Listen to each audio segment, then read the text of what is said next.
권영진 의원을 비롯한 국민의힘 초재선 국회의원들이 윤석열 전 대통령과 절연을 선언한 가운데 육선의 주호영 국회 부의장도 당의 방향성을 하루빨리 바꿔야 한다고 지적했습니다.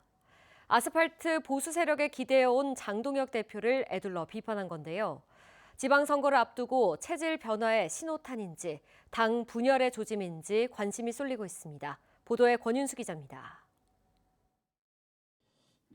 육선의 국민의힘 국회의원 주호영 국회 부의장이 강성 지지층 고수, 중도층 흡수로 나뉜 당내 분위기에 대해 입을 열었습니다.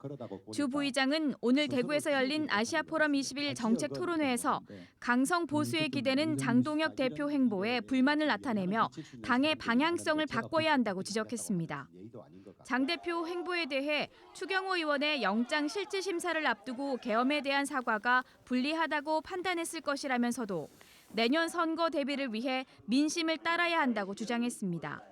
자기 편을 단결시키는 과정에서 중도가 도망간다면 그것은 잘못된 방법이라고 생각을 합니다. 그래서 지금처럼 윤어게인 냄새가 나는 그런 방법은 맞지 않습니다. 윤석열 전 대통령에 대해선 폭정을 거듭했다며 일침을 가했습니다. 자신이 원내대표 시절 윤 전 대통령에게 당시 이재명 민주당 대표를 만나야 한다고 3차례나 제안했지만 거절당했다고 밝혔습니다. 의대 정원 문제 같은 국민 여론 수렴이 필요한 각종 현안에 대해 참모들의 조언을 무시해 여러 정책 실패가 거듭됐다고 비판했습니다. 같이 일하던 대통령에 대해서 폭정이라는 단어를 쓰는 것 자체가 저도 마음이 무겁습니다만은 계엄도 마찬가지이고 그다음에 야당 대표를 전혀 만나지 않은 상태로 정치를 해온 일.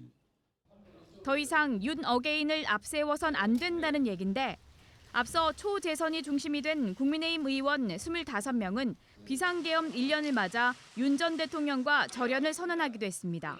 과거하고 절연하는 거예요. 잘못한 거는 잘못했다고 국민들에게. 아니 나라를 이렇게 만들어 놓고 당시 집권 여당의 국회의원들이 국민들에게 사과 안 하면 말이 되겠습니까? 이런 가운데 장동혁 대표는 여전히 비상계엄에 대한 공식 사과나 윤 전 대통령과의 절연 문제를 언급하지 않고 있습니다.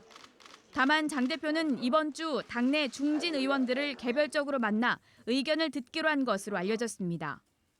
내년 지방선거가 6개월도 채 남지 않은 가운데 내홍을 거듭하고 있는 국민의힘이 체질 변화를 시도할 것인지 분열의 종국을 맞을 것인지 위기감이 높아지고 있습니다. MBC 뉴스 권윤수입니다.